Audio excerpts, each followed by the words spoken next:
All right. So the first question is here. How would you define the purpose of a lesson plan? For me, the purpose of a lesson plan is to determine what I'm going to do every day, and what is the overall thing that I want the students to learn that day. So what is the big picture? What is it that I'm really trying to get them to do? And then how am I going to get them there? Okay. Why do you find lesson plans helpful in your teaching? Why do you find them helpful? So I teach 4 completely different classes. Yeah. And in order to keep my brain straight on what I'm doing, I have to have lesson plans. I have to know what's happening from day to day, or I will get confused between history through film and US history and AP macro and soc, and just there's so much happening that I have to have a plan to know what's going on. Do you look at the plan during class when you're teaching? So I don't write it out in sort of a format. The way that I mostly lesson plan is actually through the PowerPoints. My PowerPoints aren't necessarily notes, but they're an indication of what we're doing. So I'll make the PowerPoint. I always start with a warm up, and then whatever we're doing that day is put into the PowerPoint, both so that the students know, if it's independent work, what they're supposed to be working on, or for me, just oh yeah, this is what's happening next. Okay. So, I do reference them during class, but I don't use a UBD lesson plan format with everything. We do big picture UBD, unit planning is a requirement here at school. And then we have something called RenWeb, which is our grade book, but we also have to put in our objective, a general list of the activities for the day and what the assessment is for the day. And so I put that in every week for the week that's due for each of my classes. And then I use that to build my PowerPoints. And sometimes what we're doing in class changes. And so then the RenWeb changes, but mostly my lesson plans are PowerPoints.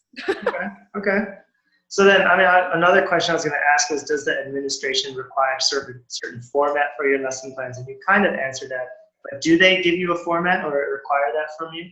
No, it really, not for lesson plans.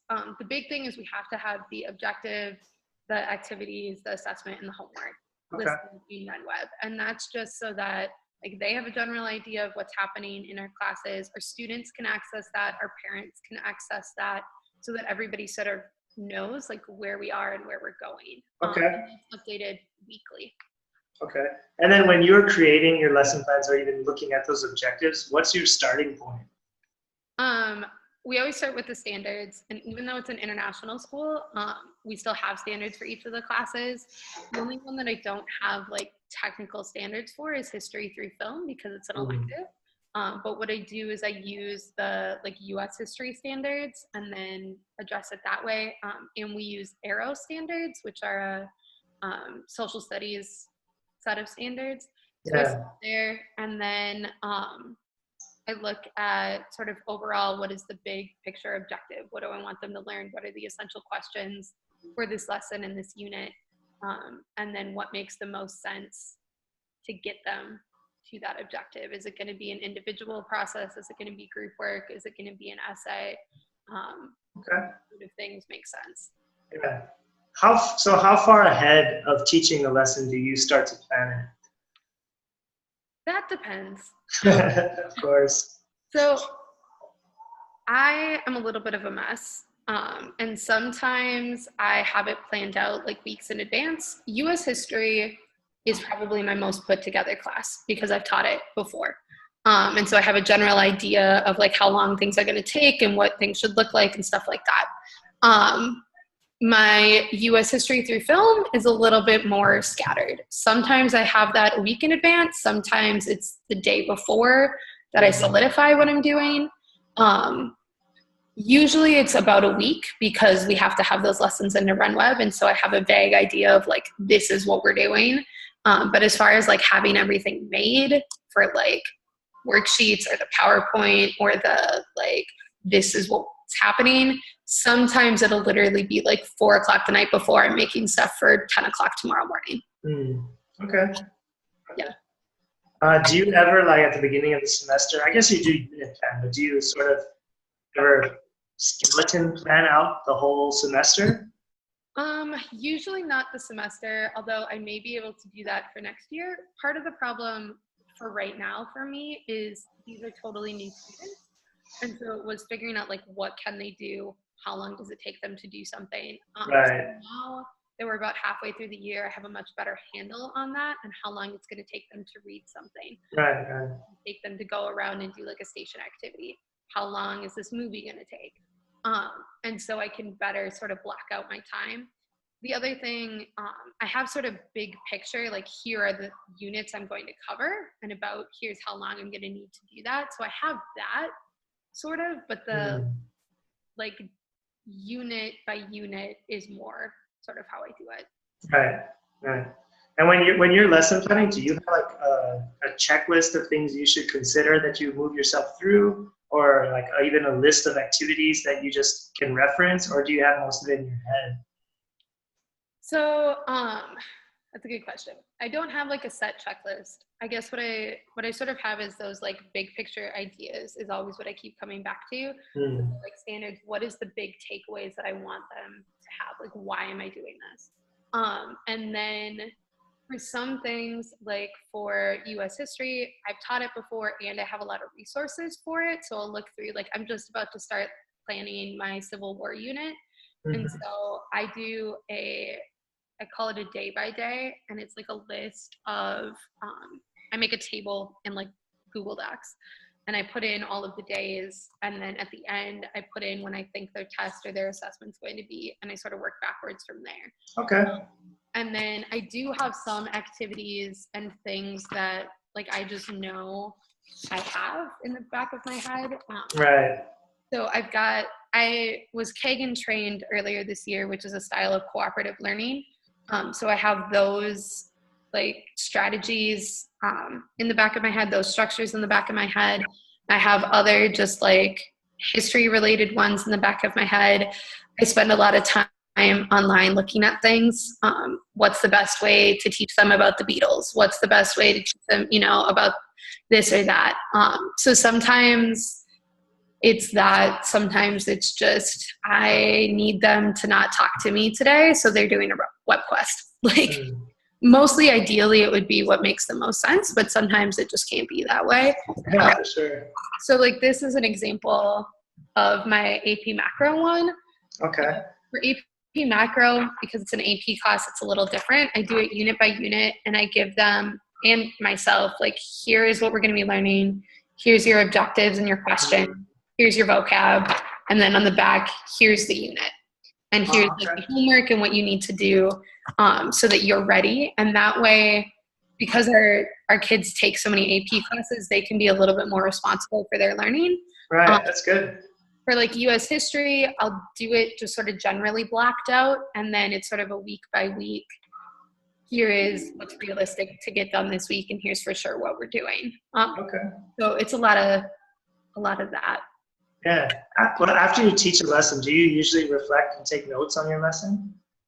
I do reflect on it. Sometimes I take notes. It kind of depends on, like, if I thought it didn't go well, I'll make quick notes or I'll write something down. Like sometimes with video guides, I'll think it will be good and then I'll go through it and be like, oh, that was a terrible question. Oh, I need a question about this as I'm like rewatching it. Mm-hmm. Because the other thing, because I teach 4 classes, and they're totally different. There's always one class that's on the back burner that doesn't get as much time devoted to it as everything else. Right.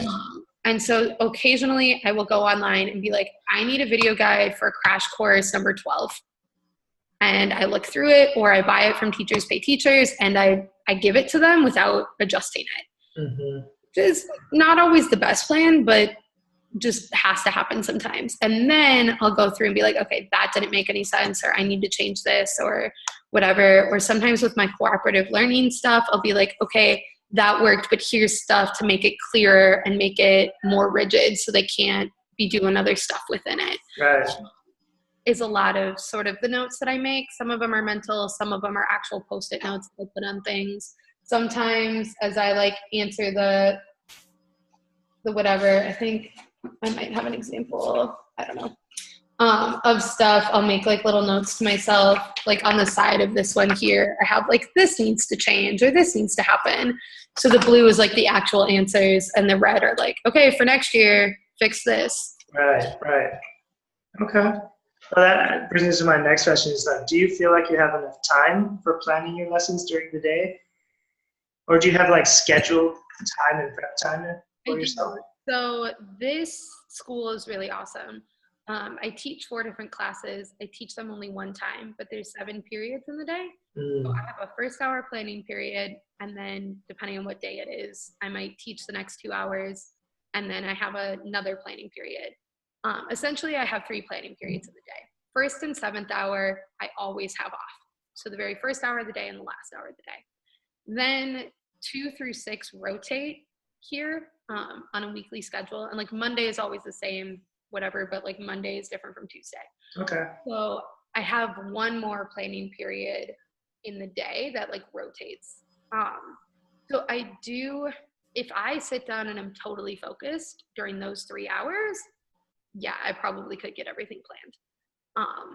Whether I could also get everything graded is sort of up in the air. Right.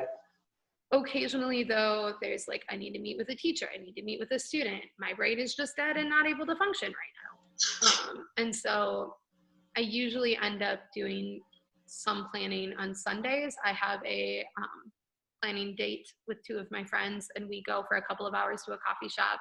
They're English teachers here, and we work. And so we either do grading, we do planning, whatever. And then if we have like planning questions, we can be like, hey, I'm trying to do this thing. How can I do this? Right. Please help me like figure this out because my brain can't do it right now. Do I do this? Do I do this? How does this work?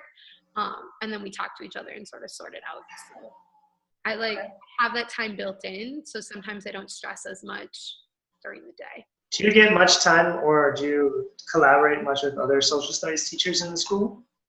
Somewhat. I have talked to the middle school social studies teacher a little bit. She is not teaching U.S. history right now, but has taught it in the past. The other social studies teacher doesn't have the same planning block as I do, like during the day. We have first and 7th hour off, and sometimes talk, but we teach different classes and different grade levels. So he has 8th grade, 9th grade, and then a couple of electives. And I have 9 through 12, and like the only required class I teach is 10th grade. So we have talked, we have collaborated, but just because of the planning periods, and then because I'm friends with English teachers, we have been collaborating more. Sure. Yeah. Let's see, I have one more question. If you could do something different about the lesson planning at your school right now, what would you change?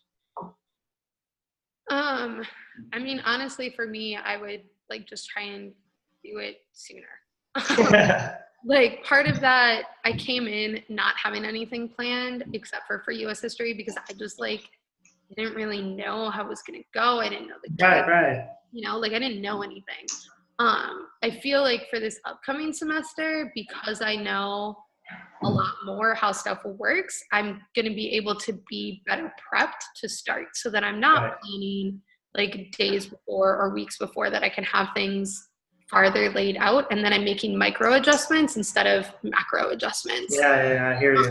So that's the biggest thing. Honestly, they give us a bunch of planning time. There's no real requirement for anything. The one other thing besides BrenWeb, we have this system called Atlas Rubicon, which is a like course planning thing. And so we have to put in what they call stages 1 and 2 of understanding by design. So stage 1 is like your standards and stuff. And then like the content and the skills and the essential questions, and then during understandings and whatever. And then stage 2 is your assessments. So both of those are supposed to be in before every unit that you teach. And we collectively as a staff have been struggling to do that this year. And so we have staff meetings on Wednesdays, and we're now getting a dedicated week every month where like the high school is here the first week of the month, and we just have dedicated Atlas time for like an hour. And then it's the middle school and the elementary school and the specialist. So that helps because often when it comes to like that big picture stuff, like it gets drowned in amongst the, I need to grade this. I have to have a PowerPoint ready for tomorrow. I have to do this. This kid needs this. Oh my gosh, I'm also doing Model UN. And it sort of gets lost among the everyday having to have something. Right. I think it's more spending more time for me on the big picture. Right. And knowing that that has to happen and not just the day-to-day minutia of stuff. Yeah. Okay. Yeah.